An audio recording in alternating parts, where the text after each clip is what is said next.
In today's video, I'm going to teach you how to allow camera and microphone access on Facebook Messenger on your laptop or PC. First, make sure you're using a modern web browser like Google Chrome, Microsoft Edge, or a similar up-to-date browser, since Messenger's call features rely on those permissions.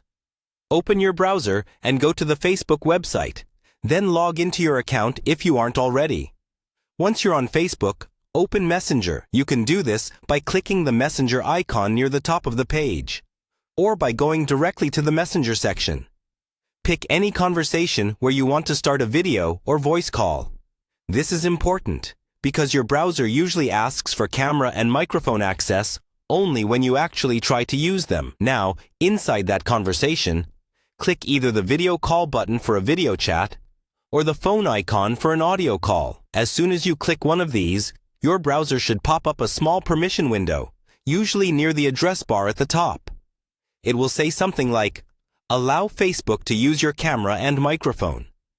Here, you want to choose Allow. If you accidentally click Block, or you've blocked it in the past, don't worry. You can fix it. Look for a small camera or lock icon next to the website address at the top of your browser. Click that icon, and you'll see options for camera and microphone. Change those settings from Block to Allow. After you do this, refresh the page so the new permissions take effect. Then try starting the call again.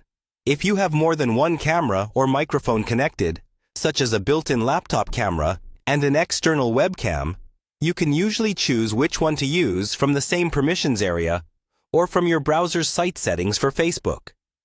Make sure the correct devices are selected and that nothing else is using them in the background, like another video app. It's also a good idea to check that your camera lens is uncovered and your microphone isn't muted, either on the device itself or in your computer's sound settings.